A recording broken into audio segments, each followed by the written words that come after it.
Buenas noches. Buenas noches con todos. Esperemos unos minutitos a que se conecten todos los compañeros, por favor.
Bien, buenas noches con todos.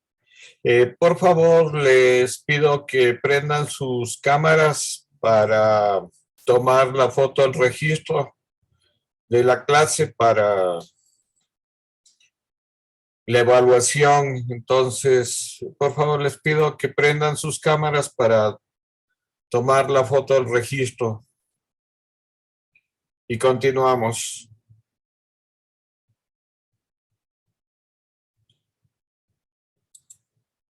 Chicos, ¿sí me escuchan? Buenas. Prendan sus cámaras, por favor, para tomar una foto del registro.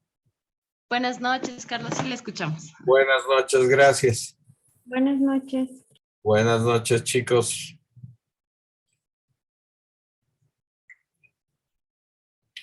Bien, faltan algunas personas que prendan sus cámaras, por favor, chicos, para tomar la foto del registro y empezamos.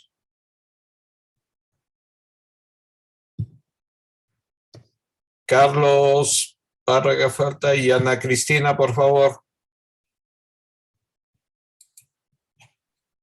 Buenas noches, profe. Buenas noches a todos. Buenas noches. Bien, esperen un segundito. Tomamos la foto del registro. Ay, esperen, falta alguien más que está recién ingresando.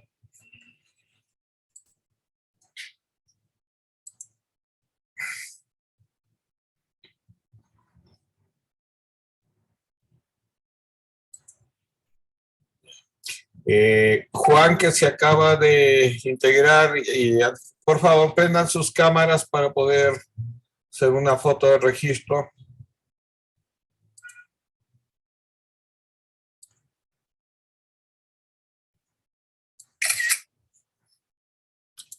Ya. Bien, buenas noches con todos.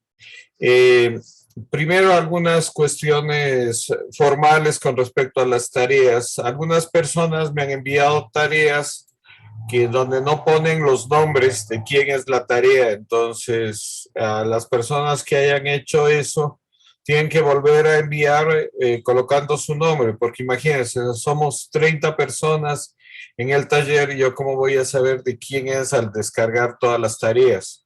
Entonces, les pido de favor que las personas que no hayan puesto su nombre lo pongan, y eso es muy importante, y lo vuelvan a enviar en las tareas. O sea, siempre con su nombre. Y otra cosa, el número de tarea también, porque todas las semanas vamos a enviar. Eso en la parte formal. Bien, lo otro es que estuve revisando y algunas personas no entendieron de qué se trataba la tarea. Me habían, como se mandó a ver también lo de Nanook y el esquimal, algunas personas han puesto la tarea como que era de Nanook el esquimal, o sea, poniendo la idea, el tema. Y no, de lo que se trata es que ustedes desarrollen sus propias propuestas, ¿no? Entonces, por favor, igual las personas que no entendieron bien la tarea, que la vuelvan a enviar, porque no era de Nanook el esquimal la tarea, o sea, había que hacer el análisis de esa película, pero lo que habíamos mandado es que ustedes presenten una idea, un tema y un storyline de sus trabajos. Por favor, ¿alguien tiene prendido el micrófono? Si pueden apagarlo. Okay. Ya.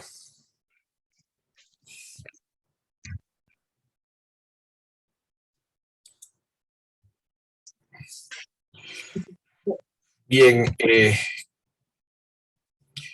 como todas las semanas vamos a empezar viendo un trabajo.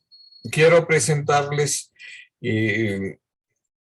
un promocional de los principales documentales que están en la plataforma Netflix, ¿no? Y que un poco en la actualidad es como el referente audiovisual del momento, ¿no? Entonces, todos los cineastas quieren llegar a esa plataforma, aunque hay muchos críticos con respecto a eso. Entonces, pero sí es bueno revisar lo que se está presentando ahí. Así que les voy a compartir esto, dura unos 8 minutos nomás. Lo vemos que son los principales documentales que en la actualidad están en esta plataforma.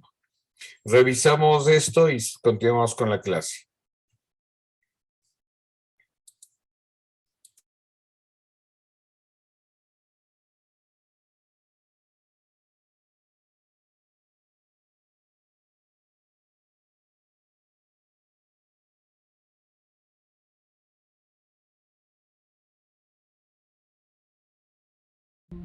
Buenas tardes, mi nombre es Marisela Escobedo Ortiz, madre de Rubí Marisol Fraire Escobedo, y le he perdido el miedo a todo. Le he perdido el miedo a la muerte, que es lo peor que me podría suceder. Y quiero que mi hija, donde quiera que esté, que sepa que la amo y que no voy a dejar de luchar hasta que se le haga justicia.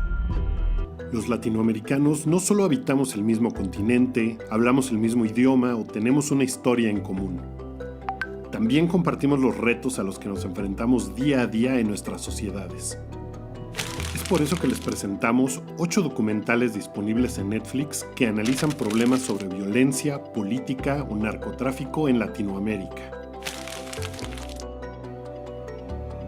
¿Qué debería hacer una madre si su hija adolescente desaparece? Las 3 muertes de Marisela Escobedo muestra la lucha de una mujer mexicana, primero por encontrar a su hija perdida, luego por exigir justicia por su homicidio y finalmente por perseguir al presunto feminicidio. Salgan de sus 4 paredes. Si una puerta se cierra, mañana se abre otra. Y que hasta el último rincón de la tierra pueden buscar, para que nuestras hijas puedan vivir en libertad, para que no sean víctimas de violencia ni de maltrato, mucho menos de asesinato. Este documental refleja una historia de amor, valentía y sacrificio en un entorno desolador por las consecuencias de la violencia hacia las mujeres en el norte del país.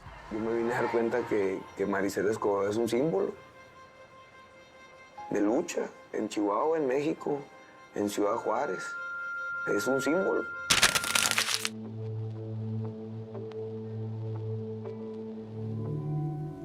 Quizá el documental que mejor ha abordado las consecuencias de la violencia en México, al menos desde el punto de vista psicológico, es La Libertad del Diablo, que por cierto ganó el Ariel a Mejor Documental en 2018.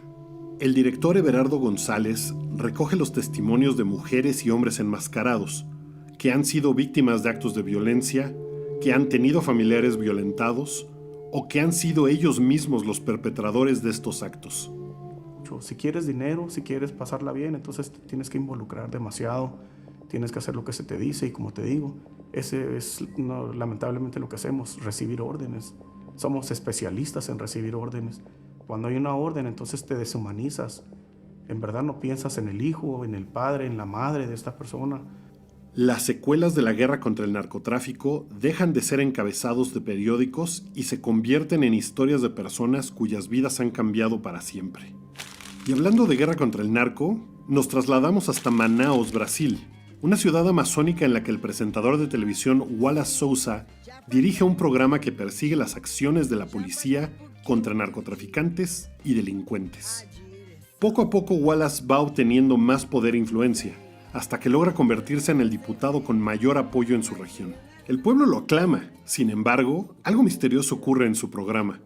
Sus camarógrafos y reporteros llegan antes de que las escenas del crimen ocurran, como si supieran todo lo que va a suceder. ¿Será que Wallace Souza no es solo un presentador de televisión, sino el jefe más importante del narcotráfico en esta zona de Brasil? Não, o assassino que assassinou meu filho se encontra aí. O homem que matou seu filho tá aqui? Segura ele! Segura ele! Segura! Segura aí! Traz pra cá! Esse homem matou seu filho! Onde que acontece esse tipo de coisa? Não tem, cara. Quem vai perder uma história dessa? En la miniserie La Muerte Vende, entendemos por qué este caso mediático sacudió a todo un país. Todo, de repente voló todo. Sentimos una explosión inmensa y vinimos para acá. ¿A qué hora fue esto? En 1994, un ataque con coche bomba destruyó la Asociación Mutual Israelita Argentina en Buenos Aires y acabó con la vida de 85 personas. 2 décadas más tarde, el fiscal Nisman investiga el caso y llega a la conclusión de que la presidenta del país, Cristina Fernández, conspiró junto con el gobierno iraní para que el atentado pudiera ejecutarse. En la serie documental Nisman, el fiscal, la presidenta y el espía, Justin Webster intenta esclarecer qué ocurrió tanto en uno de los peores atentados terroristas de Occidente como con el hombre encargado de investigarlo, y exhibe el escándalo político internacional que su fallecimiento provocó. Un funcionario judicial aparece muerto y encima ese funcionario judicial acaba de denunciar al presidente porque dice ayudó a los iraníes.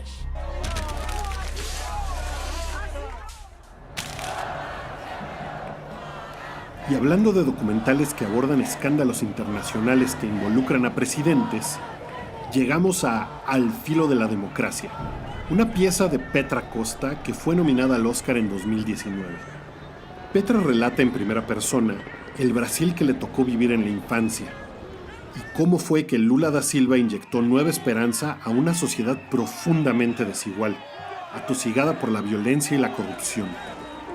Pero luego Lula terminó en la cárcel también siendo acusado de corrupción. Dilma Rousseff fue destituida y Jair Bolsonaro, un hombre de extrema derecha, llegó al poder. Petra se cuestiona constantemente las ilusiones y esperanzas de una nación donde los empresarios tienen más poder que el gobierno y donde la justicia se acopla a la conveniencia de quienes ostentan la presidencia.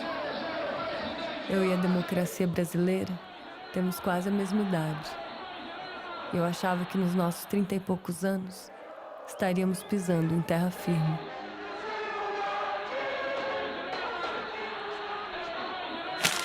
Pero no todos los presidentes latinoamericanos serán recordados por la corrupción o por el mal manejo de su administración. Como prueba de esto tenemos El Pepe, una vida suprema, un documental de Emir Kusturica que aborda el ideario de uno de los políticos de izquierda más importantes de las últimas décadas en Latinoamérica. Siempre he dicho que si el Uruguay fuera un país muy grande, probablemente en el mundo dirían que la socialdemocracia se inventó en el Uruguay. Y eso tiñó toda nuestra historia y nuestro modo de ser. Por eso, hasta el año 50 nos consideraban una cosa muy rara en América. Nos llamaban la Suiza de América. Después del 50 la realidad se encargó de demostrar que éramos latinoamericanos. Desde una humilde granja en Uruguay, Pepe Mujica comparte su sabiduría respecto a la función que debería tener el poder en las sociedades latinoamericanas y cuáles fueron las convicciones que lo llevaron hasta la silla presidencial de su país. Y si Pepe Mujica introdujo un cambio radical en la manera de hacer política en Uruguay, en México el cambio radical llegó algunos años atrás, en 1994, aunque no con un rumbo positivo. 1994 es una serie documental de Diego Osorno, en la que toma ese año como punto de quiebre en la vida del país. Fue un año negro desde mi perspectiva. El candidato presidencial que seguramente ganaría las elecciones fue asesinado. El Ejército Zapatista de Liberación Nacional se levantó en armas y el Tratado de Libre Comercio con Estados Unidos y Canadá entró en vigor. El país no volvería a ser el mismo desde entonces. Uno de los elementos más relevantes de esta serie es que vemos al subcomandante Marcos y al expresidente Carlos Salinas de Gortari hablar de los sucesos de aquella época, dos personajes que difícilmente permiten que alguien los entreviste. ¿Quieres que te dé un resumen de mi currículum vitae? También hay países donde los cambios han sido lentos y paulatinos en las últimas décadas. Cuba y el camarógrafo es un documental en el que John Alpert sigue la vida de algunas familias de la isla y filma cómo han cambiado las dinámicas en los últimos 45 años. En uno de los pocos países comunistas que quedan en el mundo. Alpert también entrevistó a Fidel Castro en varias ocasiones e incluye este material dentro de este audiovisual. Tengo un chaleco moral. I have a moral one. A moral vest. Es fuerte. It's strong. Ese me ha protegido. That one has protected me always. El resultado es el retrato de un pueblo a través del tiempo pocas veces visto. Estos son 8 documentales sobre Latinoamérica que puedes encontrar en Netflix.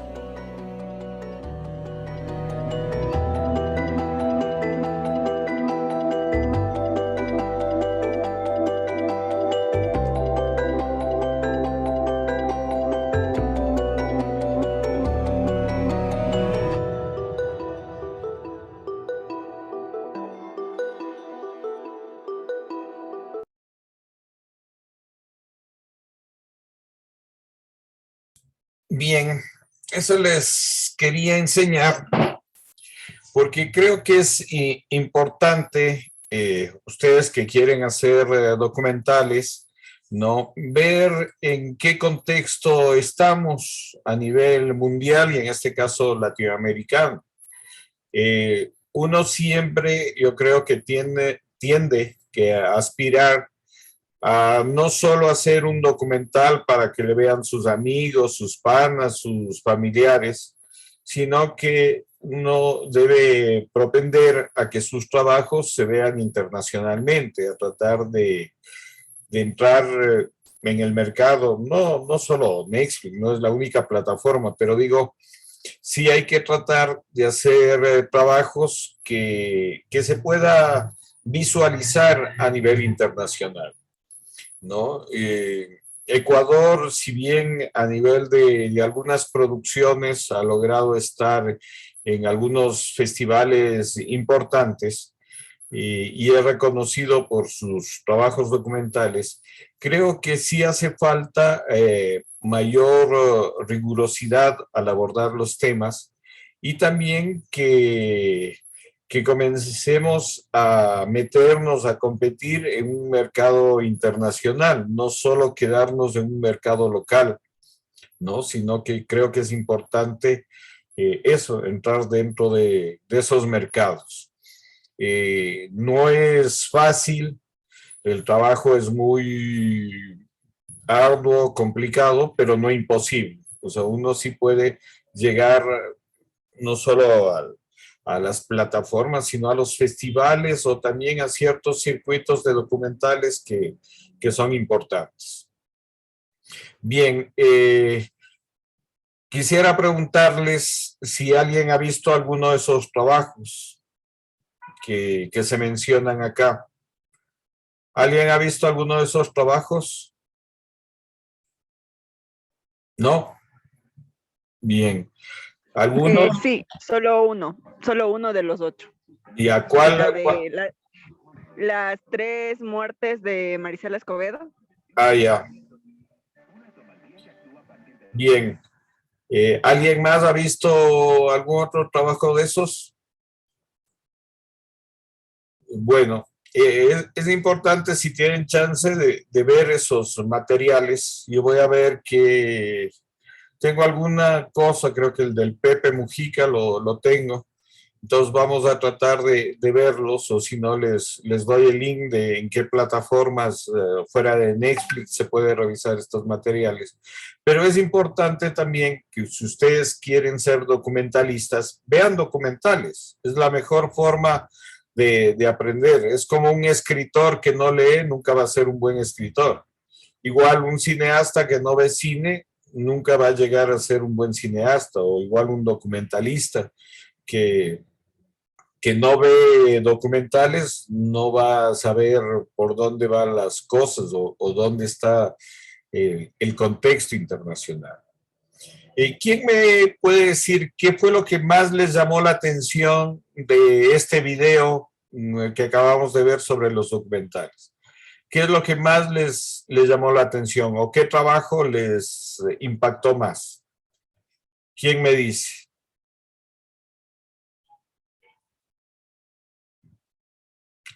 Participen, no tengan miedo a equivocarse. La mejor forma de aprender es equivocándose. ¿Quién me dice qué trabajo le llamó más la atención? Vamos con Belén, por favor. Sí, saludarles a todos los compañeros y Carlos también, muchísimas gracias. Igual, bueno, a mí me llama la atención más el de Pepe Mujica, porque de cierta forma igual he seguido como su trayectoria política y me llama la atención porque, claro, Pepe Mujica tiene otra forma de mirar la política y de cierta manera también transformó la política en Uruguay. Por eso creo que me llama más la atención Pepe Mujica. Bien, muchas gracias. Vamos con Inti, por favor. ¿Qué le llamó más la atención de estos trabajos? A mí me llamó la atención casi todos estos cortos que desearía ver y me dejaron con intriga porque, muestra la realidad latinoamericana y como que estas cosas pasan en Latinoamérica y solo sabemos los que vivimos aquí y eso es lo que hay que hacer con los documentales, como usted mencionó, que debemos plasmar la realidad de un pueblo y también llegar a más personas, porque, hay muchas realidades que no son difundidas y creo que es necesario también mostrarles también que hay diversidad de realidades que muchas personas no comprenden y creo que estos documentales que me parecieron full interesante y desearía que nos pasara también para ver esta noche y ahí dar nuestras opiniones también mañana. Que para mí significó eso, las realidades latinoamericanas, así desde lo más profundo del corazón. Bien, gracias. ¿Alguien más quiere dar la opinión de qué le impactó más de estos trabajos? Vamos con Darwin, por favor. Buenas noches con todos. No sé si me pueden escuchar el audio. Sí, le escuchamos.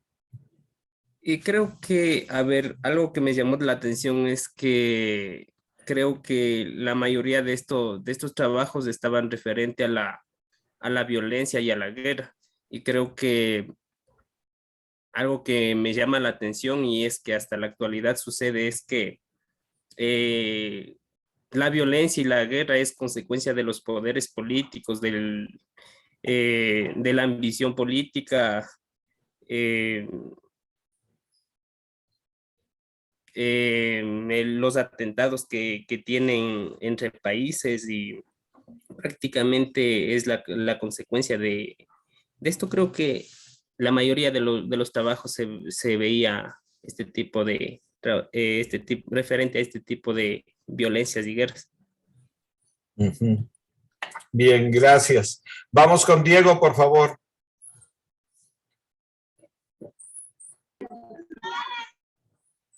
Con todos y cada uno de ustedes. Creo que es muy importante, primero, como dice usted, conocer la realidad y todo lo demás. Parece que esta historia es contada desde la realidad, cómo se ha vivido, cómo estamos viviendo. Creo que eso es muy importante para conocer, o sea, de qué manera se puede trabajar, o sea, el trabajo que se puede realizar, ¿no? Entonces, de una u otra manera, es fijamente mirar, o sea, cómo son los documentalistas, qué trabajo realizan, qué hacen. Entonces, más o menos cada uno de los detalles uno se va viendo y para poder aplicar. Bien, Eso gracias. bueno. Gracias, Diego. Vamos con Joel, por favor. Joel, le escuchamos, por favor. Todos estos trabajos, uno, por ejemplo, se ve lo que se trata de informar acerca de los temas que se van tratando.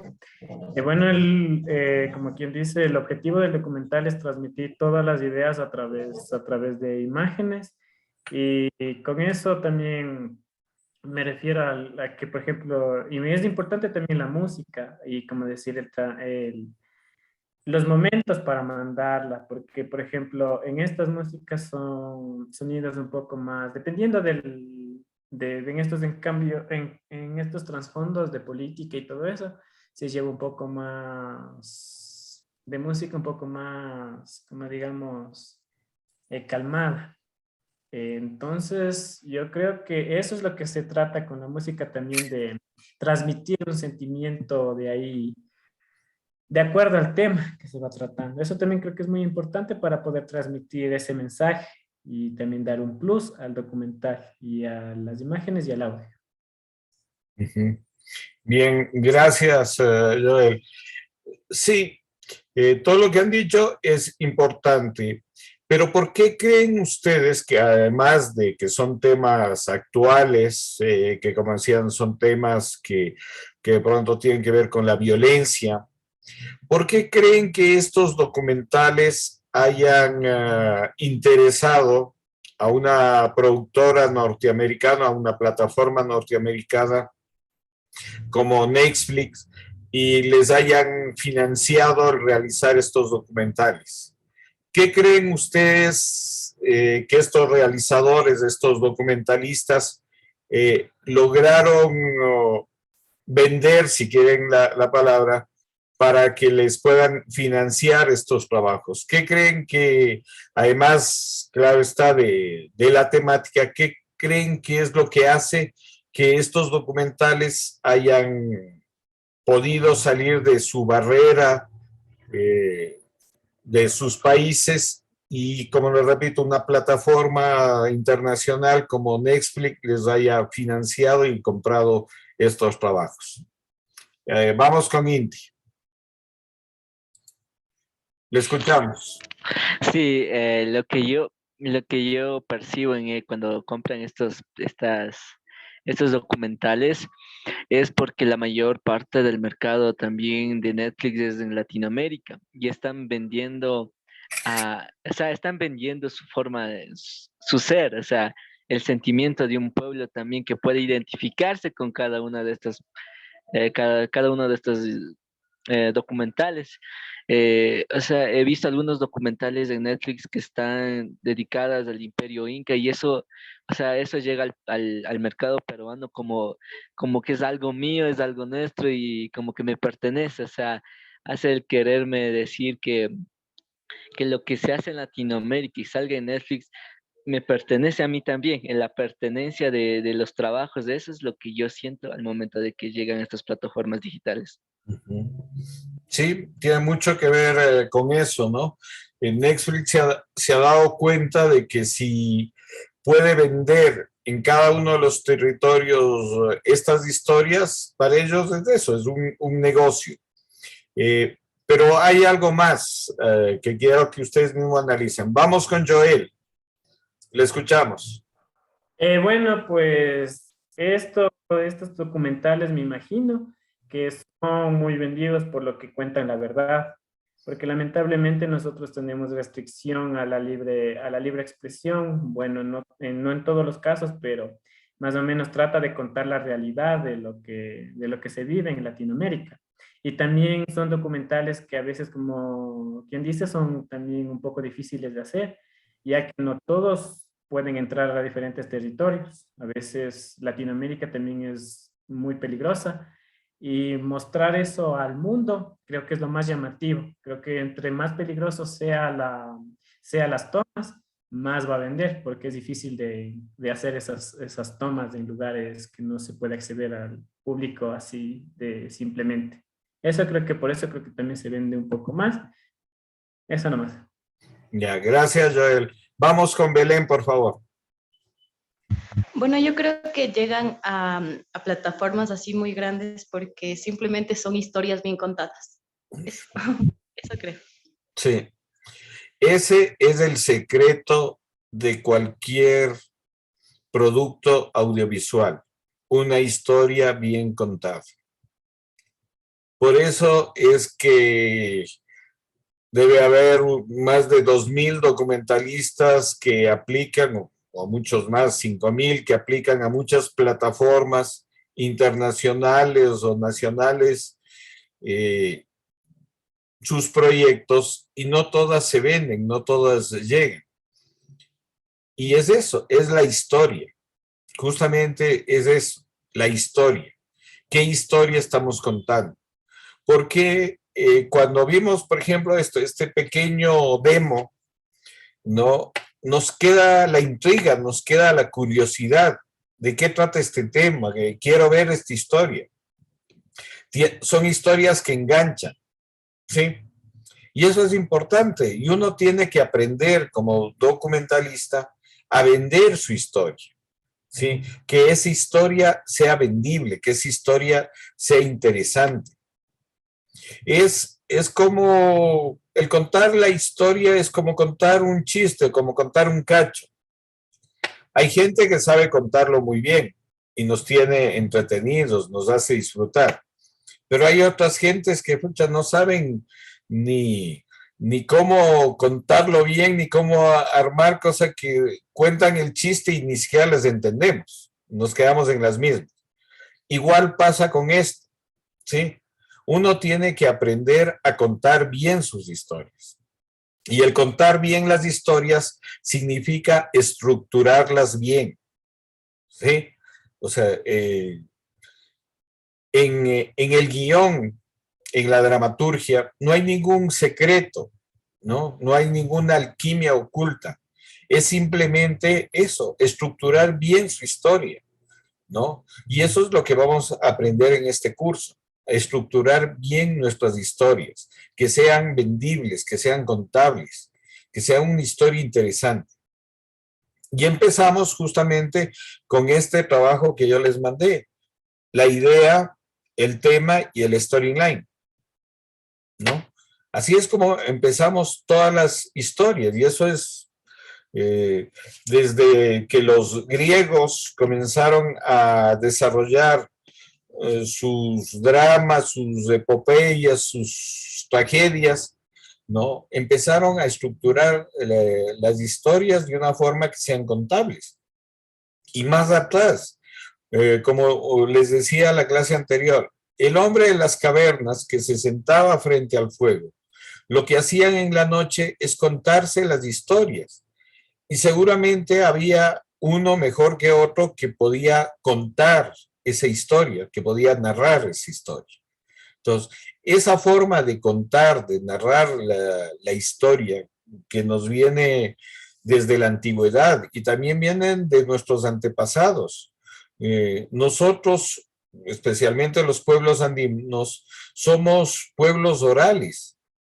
Por eso es que el quichua se ha mantenido, ¿sí? Porque somos pueblos orales y las historias se han transmitido de generación en generación, ¿no? Seguramente en cada uno de los pueblos hay viejitos que cuentan historias maravillosamente, que uno puede estar horas escuchándoles lo que cuentan, ¿sí? Entonces, debemos aprender eso, o sea, la dramaturgia no es ninguna cosa oculta, al contrario, es la forma de contar las historias. Y uno tiene que aprender eso, cómo organiza, cómo narra su historia. Bien, ¿estamos claros hasta aquí? Bien, vamos a pasar a la parte práctica. Yo les había pedido que traigan sus historias para poderlas leer acá. Nos quedan unos 3 minutos, igual si es que se desconecta, por favor, nos volvemos a conectar enseguida para continuar la clase. Bien, ¿quién quiere empezar contando su historia? ¿Quién quiere empezar diciéndonos cuál es su idea, cuál es su tema y cuál es su storyline?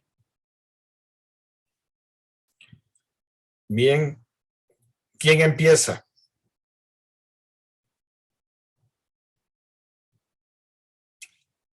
La pregunta es, ¿hicieron la tarea?